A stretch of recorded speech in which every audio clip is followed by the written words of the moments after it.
AOC, right? Before we deep dive into anything else, let's talk AOC. You know what I see a lot of times from people that speak about AOC? They're biased because they like the way that she looks. As crazy as that sound, they are biased because they like the way that AOC looks. Is that crazy? Anyways, let's dig into it. Let's go into what AOC is talking about lately and why people are criticizing her as usual. Take a look. So today, female athletes protesting outside the NCAA convention demanding protection for women's sports, following a major win on Capitol Hill. The House passing a bill banning biological males from female school teams. If it passes in the Senate, the bill will strip funding from all schools that don't comply.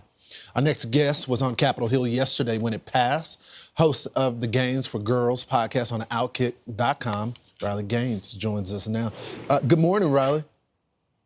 Good morning. It's good to be on with you. So AOC had this to say about the bill. Let's watch it. Republicans who have voted consistently against the Violence Against Women Act now want to pretend today that they care about women. And why?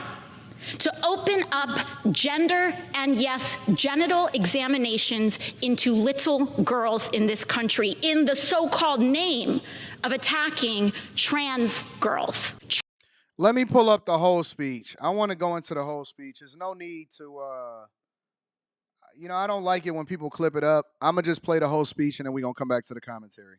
Organ is recognized. I'm honored to yield 2 minutes to the gentlewoman from New York, Representative Ocasio-Cortez. Thank you so much, Madam Chair, Madam Ranking Member.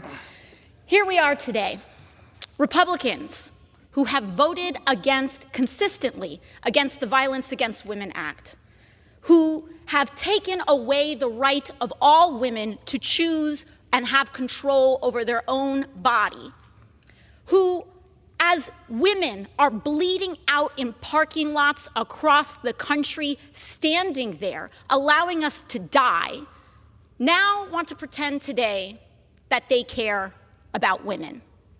And why? To open up gender and, yes, genital examinations into little girls in this country in the so-called name of attacking trans girls. And to that, today, what we have to say are 2 words: not today. The majority right now says there's no place in this bill that says it opens up for genital examinations. Well, here's the thing. There's no enforcement mechanism in this bill. And when there is no enforcement mechanism, you open the door to every enforcement mechanism. Trans girls are girls. And for all the folks that are so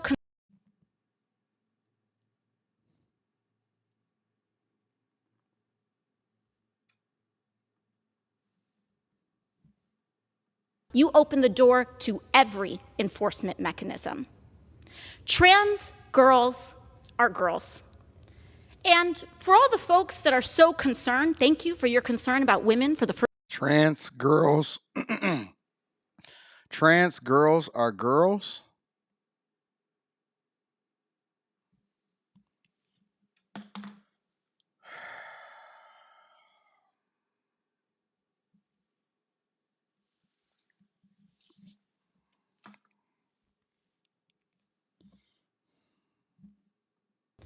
And for all the trans girls are girls. And for all the folks that are so concerned, thank you. Y'all vote these people in the office. You do realize that, right? As crazy as we can say, well, AOC is this or this and that and so on and so forth. As crazy as we can say and we can hold her accountable, we also have to be mindful of the fact that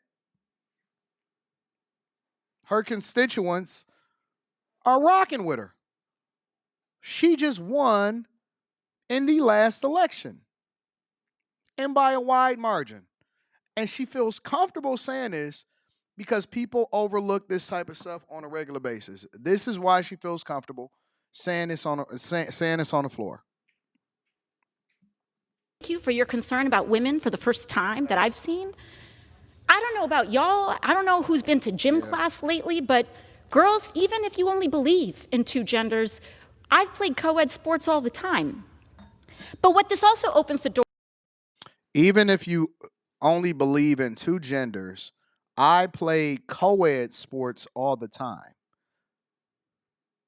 I just want a LeBron James type character to just go in and just destroy the entire WNBA. Then we can put this whole conversation to rest. Guys shouldn't even try to switch genders. They should just go over into their sport, college, NBA, all of that.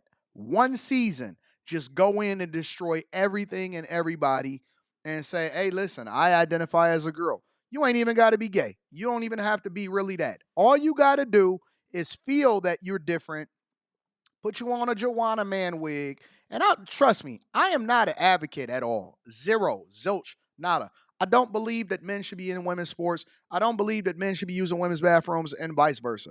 However, I believe that there should only be one league. Just call it the National Basketball Association. It ain't got to be the NBA. It ain't got to be the WNBA. Just make one league, make everybody be able to try out for it. Football, basketball, volleyball, hockey, golf, everything. Just let guys just go in and dominate everything. It's already a losing league anyway. Let them go in, dunk on y'all monkey heads, and then see how that plays out, and we can put this whole conversation to rest. Real talk. What are we doing? For is for women to try to perform a very specific kind of femininity for the very kind of men who are drafting this bill, and to open up questioning of who is a woman because of how we look, how we present ourselves, and yes, what we choose to do with our bodies. I know who loves this bill. Yes, bigoted folks love this bill. Assaulters love this bill. Crazy. But also, CEOs love this bill. Because Los Angeles is on fire right now. And this is the number one priority the majority has. Thank you. So we supposed to ignore. All right.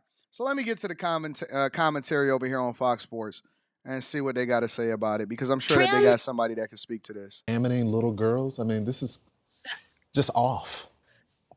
Yeah, that's one way to put it. If she spent 2 seconds reading the bill, she would know this has nothing to do with genital inspections. This has nothing to do with any sort of anatomical examination. This resorts to birth certificates and a routine physical, which every athlete already has to complete to be able to play their sport anyway. And so to watch the theatrical performance, which that's exactly what it was, from pretty much all of the Democrats on the House floor, it was disheartening. And to continue to see them tout about women's rights, and she mentions the Violence Against Women Act.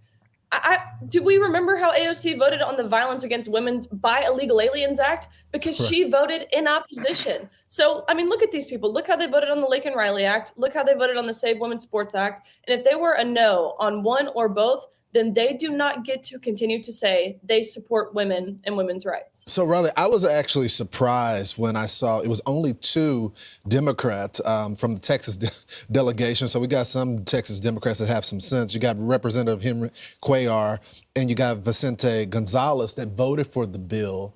I don't think this is a partisan issue. And I thought that the Democrats really cared about women. They're going to destroy the sport. Yeah, you don't think it's a partisan issue. Neither does majority of Americans, as made very, very clear on November 5th. But apparently November 5th taught the Democrats nothing. I was curious going into this. Will we see people double down like we saw from AOC? Or will we see people start to slowly recant from their position? And if you can remember, Lawrence, a few months back, I mean, pretty immediately following the election, you had Congressman Steph Moulton. He went on the news and he said, look, we've become too radical as a party. I have daughters. I don't want my daughters on the court or on the field with boys. But even Congressman Moulton was pressured into voting in opposition of the Protection of Women and Girls in Sports Act. But that's, you know, my daughter is in sports, and I'll be going to her competitions. And I'm going to her competition today and tomorrow, this afternoon.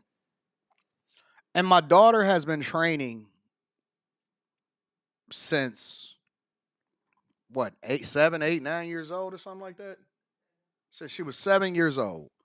First enrolled her when she was 6. She turned 7, and multiple degree black belt, ranked amongst the top at one point, held the top spot in her age group in the United States of America, is being sponsored on USA Taekwondo, Junior Olympics, possibly going to be an Olympian one day. And she sparred regularly against guys in her own, you know what I'm saying, in her training. She's trained all over the world with some of the greatest coaches. She's had some of the best assistants and the greatest support ever of all time. There has been young men that has came up in the exact same group, class, everything with her, meaning that they were the same age. Some of them were younger, some of them were older, and they were the same age and they were training and all of this other type of stuff. And they've all grown up together, right? So we know all of the parents know each other. We help each other, we support each other and everything. Some of them had boys, some of them had girls or whatever, right? And as great as my daughter is, some of those boys that grew up with her and that they all spar together, today at 16 and 17 years old, they have to pull back. And I be looking, and I'm looking like, ooh, don't kick my daughter like that.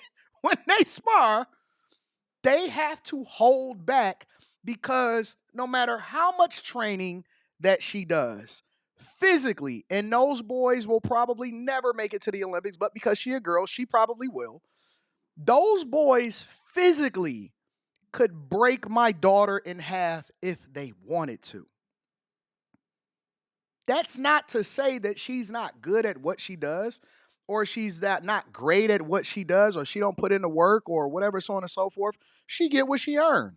And when she take a L, she take a L. And when she win, and when she win. But let me tell you something. This don't have nothing to do with how much you train. Those boys are savages. Thank you, Jesus, that they don't go full throttle on competing with my daughter when they sparring together.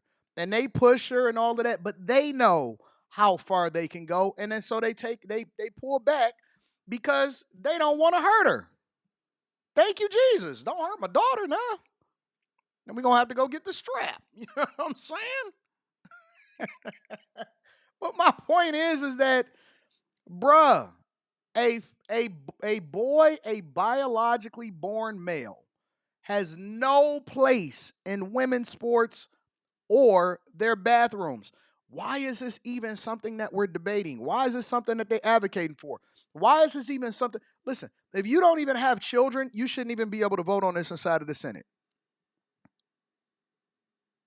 There's no reason for us to even be sitting here having this conversation. It tells you something. It tells you that more than a party, what the Democrats are is truthfully they're a cult.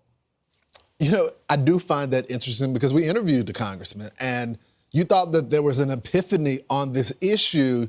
To see the double down even after the election, I think is truly shocking. What do you think is the end goal here? Do you think in the end that you guys are going to win this fight? It passes the Senate, and President-elect Trump, when he becomes president, actually signs the bill?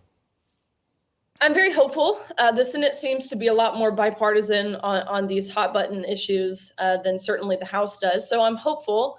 I don't know what the timeline looks like. If you can remember last year, the Senate totally disavowed this issue. They would not even bring it forward for a vote.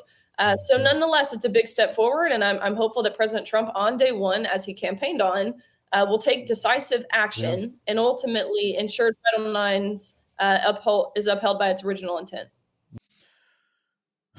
Y'all better pray, man.